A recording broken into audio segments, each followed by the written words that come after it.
Welcome to Newswatch. This week was Panorama's report on Wi-Fi, sound science or scaremongering, and fawning and sycophantic comments on a BBC interview with Libya's Muammar Gaddafi. On Monday, Panorama reported on wireless computer technology, suggesting it could be more dangerous than mobile phone masts. It was a particular concern, the programme said, because Wi-Fi is in use in more than half of schools. Right. This is where they sit. Right. And they're already all logged on. Oh, yes, it's logged onto the network, yes. Okay. So take the measurement if you can. So let's make sure this is set on the right scale, and we will download a file. OK, yes, that's quite spectacular. Is it? Oh, yes. Yeah. That's about 3 times what we were getting near that phone mast. Panorama featured a number of scientists who were concerned that Wi-Fi could be harmful, and also spoke to people who say they are electrosensitive, physically affected by electromagnetic fields. But it was the science used in the report that concerned many viewers. Chris Gallagher said this programme was a disgrace and was the worst example of journalism I have ever seen on the BBC. It had no scientific or journalistic merit and seemed intent on fabricating sensationalist panic. And Fraser McIntosh told us. It seemed to be entirely constructed to prove that Wi-Fi is potentially harmful, rather than to genuinely investigate whether or not it is. The programme continually used emotive terms such as radiation, which, while correct, are poorly understood by many people and often associated with radioactivity. This was not helped by the use of computer graphics showing Wi-Fi radiation pervading into people's everyday lives without their knowledge or consent.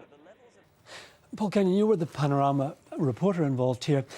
Viewers have pointed out that it's not right and ignores the basic laws of physics to compare radiation from 100 metres away from a mast and 1 metre away from a computer. Have they got a point?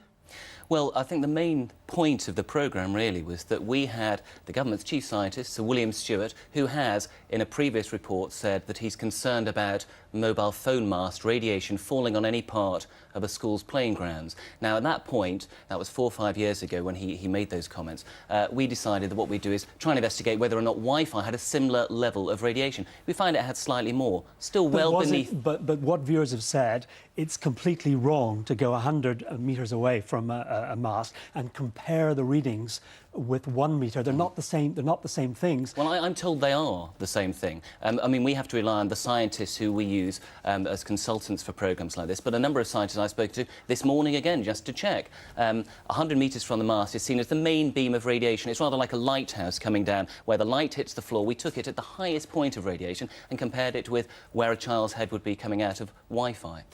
These readings were taken by a lobbyist. Why didn't you get someone completely independent to do them for you?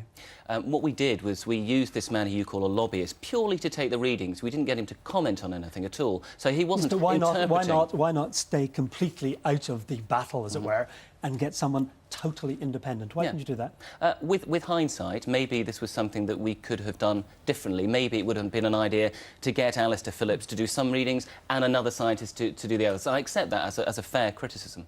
Another criticism from viewers, and there are really quite a large number of these criticisms, that you went to Norwich and took readings there, but good science has a control. You didn't go to a city without Wi-Fi hotspots and made it a comparison. Why was that? Norwich wasn't used as a comparison with anything else. We went to Norwich purely for the school, but whilst we were there, because it's a hotspot, we decided also to look at the radiation on the street. We didn't make a big point of that. It's so far beneath the limits, it's not all that relevant. But this is a place where people haven't had a lot of say in it, but they're living in an area where there are higher levels of radiation than perhaps other cities. It's beneath the limits, so... Another thing that the viewers noticed, that they were 23 minutes into this programme before an alternative point of view was given, and that scientist, Mike Rapiccioli, was then, in a sense, rubbished because it was made clear that he had been employed by the industry.